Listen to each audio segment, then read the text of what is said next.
Coach, I guess, what are your thoughts on the NCAA destination? I like the destination. It's south, obviously, similar conditions that we're used to playing in. Obviously, there were a couple places that I didn't care to go, but we're overall happy with where we're headed, and even happy with the field. Honestly.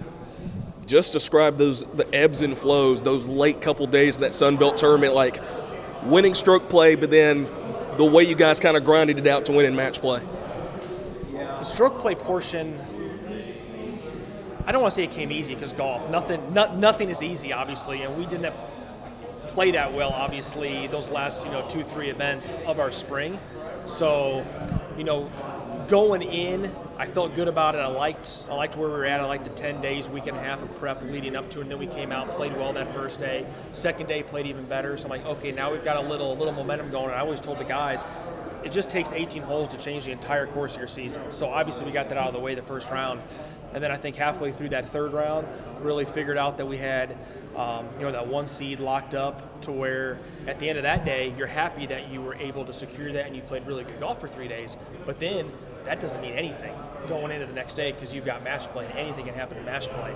And I think, if you look back and dive into the data, the last 8 years that we've played the match play portion, the only one seed to run through it was Coastal Carolina, I think, in 2018, and we were the highest ranked team going in that year into the tournament, and they were the fourth or fifth and played really good and just got hot at the right time. So that first match against Texas State, I was nervous going into that because they had 3 seniors and a couple other good young players, and we were able to come out hot and kind of keep the momentum going through that one. And then you knew with an interim coach and Nathan Wynn, who I've known forever, coaching ULM, I just thought they were talented, and it was going to give them just a newfound energy with him coming in that week, and it did. They played really good and did what they needed to do to get to the championship match.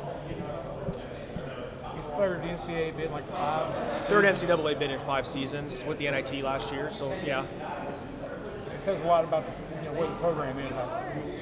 It does. We had that great run in 19 where, that was just unbelievable. Then, COVID got our 2020, got everybody's 2020. And then, we were able to bounce back to 21, didn't make the match play portion of the conference championship, but we were really good and were able to get an at-large bid. But then, we had a lot of those guys graduate and not be able to go recruit, go overseas. I know it affected a lot of people, but I thought it was just unfortunate bad timing for us because we had a lot of guys rolling off the roster at that time to where you're having to do a lot of stuff on the computer, old school, on your phone, maybe not seeing people, communicating with them face-to-face, which I don't like to do.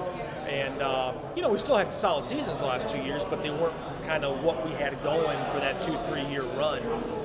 So this, again, with a lot of young guys in our lineup too, this just kind of like solidifies it. I think, gets us back on track and keeps us as one of the leaders within the conference, which, normally we have three, 4 schools in the tournament this year, and this year we don't. We only have 1, but also it was, we're the only school with 2 conference championships in the last 8 years as well, and 2 of the last 5. So you're right. I think it just kind of establishes us as we haven't gone anywhere.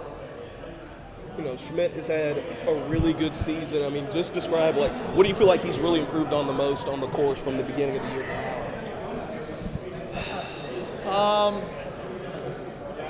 I think just Thomas does everything really good. He's a great talent. Obviously, long game is unbelievable. Maybe the best I've ever seen, or at least coached at the collegiate level, hands down. I think he's really hard on himself when it comes to his putting, and yeah, that can be streaky at times, but he also hits a lot of greens and hits a lot of shots close, so you're not going to make them all, but I think it's just his frame of mind, staying calm, being patient, late in those rounds or in the middle of those rounds when he may not have it going at that time, and just knowing that at some point in the round, he's going to get it going, or he's at least going to finish it strong. I think that's what he's, improved on the most, especially this spring. I wanted to ask about Devin too. You don't have a lot of seniors on the team. He's one of them. What has he just meant to this program these last couple of years? Devin's one of those guys that can just go take it dirty low. You saw that in the second round with that 500 par round. And you know, you don't get many guys in the state of Arkansas, yet alone your backyard, that can play for you at the Division I level. And you know, great family, great kid, works hard at it. And going into his senior year, I know, you know, he didn't play like the way he wanted to at the end of his fall campaign this year, but came out and played really well early on in Las Vegas. And I'm just happy for Dev, you know, especially being a senior too, to where, you know, the last team he was on that won a conference championship, he was a freshman. Or we didn't even win it that year. Sorry, we had an at-large bid. So I mean, it was that team didn't even win one, and but still was able to go to the NCAA tournament. And so for him as a senior to kind of, you know, be one of the older guys on the team and get to a conference championship like this, I'm really happy for him and Hugo.